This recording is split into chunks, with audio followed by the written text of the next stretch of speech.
again, Representative Reese, I know that you're looking at trying to really identify the opportunity for workforce development. You know, from a Cabot oil and gas standpoint, we know what we need in Northeast Pennsylvania to help us, truck drivers, welders, but it goes beyond that. It really gets into the training, the opportunities, and what we see the trades do is very impressive. So Representative Reese, I appreciate you joining us, stepping in. I didn't share this, I overlooked it. You added to our agenda when when Majority Leader Benninghoff was pulled away for a conflict. So I want to thank you for stepping in for his inability to be here due to a conflict. But at the same time, you are a member of leadership. You're seeing what needs to be done, and you're pushing that resolution as well as the need to work together. So I appreciate you joining us, and I'll hand the floor to you, sir. All right, great. Hey, thanks for that introduction, and obviously thanks for all the work you're doing. I think Jeff and Josh just did a great job kind of laying out what's going on in Pennsylvania. You know, from a leadership perspective, we're very excited about this package of bills. We want to see family-sustaining jobs in the Commonwealth. I think we all recognize that 30, 40 years ago, we saw a movement of manufacturing jobs overseas. And if I can just be very blunt about it, through COVID-19, we've recognized there's some threats out there. And I think any good organization that sees threats should try to turn them into opportunities. And I think that's what this package of bills does. So at the end of the day, what we want to focus on is moving those jobs back home for our supply chain. We don't want to be dependent on countries that, you know, frankly, don't really care how well we're doing in America, India and China. And we want people to have good family-sustaining jobs. So, you know, I think everybody on this call, from a legislative perspective, we're limited government folks, right? We don't think government is the solution to every problem. But we do recognize the need for government to create an environment for success. And so that's why the package of bills is laid out the way it is. It's about making sure we're attractive for investment, but it's also capitalizing on the fact that we have some of the smartest people in the world, some of the brightest minds in the world in our universities right here in Pennsylvania. A lot of these folks are already developing some of the automated systems and some of the robotics that are being used in other countries for manufacturing. And so what a great opportunity we have here in Pennsylvania to combine those incredibly intelligent people who can design these automated systems for advanced manufacturing with arguably some of the best labor force in the entire world, some of the most talented men and women who want to show up to work and do a great job every day. And we have just an abundance of a natural resource below our feet to energize these manufacturing facilities. It's a great opportunity to bring all of these folks together and frankly move Pennsylvania forward. Appalachia is going to see a renewal in manufacturing. There's no doubt about it.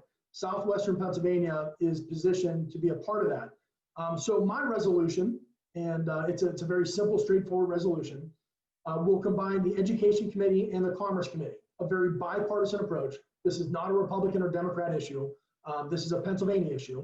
4 Democrats, 4 Republicans, 2 from the Education Committee on both sides, 2 from the Commerce Committee on both sides. The chairman will be selected by the Speaker of the House at the time that this resolution passes. These folks are going to be tasked with coming up with our approach to bringing these organizations together, these folks together, to advance manufacturing in the Commonwealth of Pennsylvania. So in general, George, I see you just stepped out, but that's what we are working on. And I'm honored to be a part of this team moving this package of bills forward. Representative Reese, I was going to turn to you. There's a question here regarding the idea. Again, it's just been 2 weeks and we have an election going on and a pandemic, but folks are just curious in the sense of, you know, whether it's leadership to leadership or from education to commerce. What can people do to help drive that notion that you're going after under the resolution, that we have to come together as a workforce and employers for the best of the students for the future? Yeah, that's a great question, George. So look, I mean, if folks are asking how best to communicate with the General Assembly on this issue, I would say, number one, start by contacting your local representative. And frankly, also talk to your local senator. That's probably the most effective way to help us move this issue forward, particularly with the resolution. So that's my take on that. I also want to add in, because look, I think the timing on this is really good from an education perspective.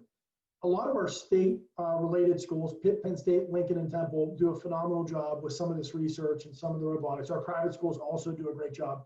And our state schools are very strong, but a lot of them are retooling. They're looking at, what does our future look like in the PASHE system?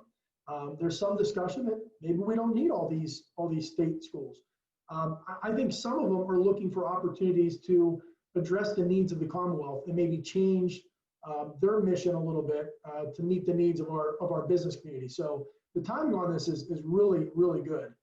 And also, I got to tell you, with the steam fitters and Kenny Broadband up there, and when we did this event a couple of weeks ago, what a great place to educate our workforce for the future. Our trades guys have these great facilities that are ready to go and ready to move us forward. So just want to add that. I can't agree with you anymore on that piece. I mean, whether it's Pittsburgh or, to your point, in Harmony, up in Scranton, Wilkes-Barre, when you go to the training facilities, they've got the best equipment, they've got the best opportunities. And one of the questions had to do with, from your standpoint, yes, we could talk to members of the General Assembly, but what about school boards? Is there too much emphasis on, oh no, you got to go to a 4-degree college? Yeah. What about the trades and 2-year degrees and going straight into work? Is there anything that you, Representative Reese, see that could be assisting your efforts there? Yeah, so let's be clear.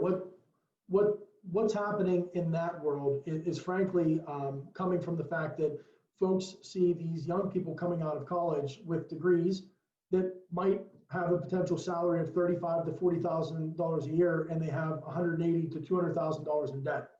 I'm a prime example of that. I came up in the generation of, you got to go to college, you have to go to college, you don't have a chance unless you get a degree. Now I'm looking at my 3 kids saying, maybe, what do you want to study, right? We don't want you just to go to school and study something that frankly isn't going to provide a family sustaining job at the end of the day.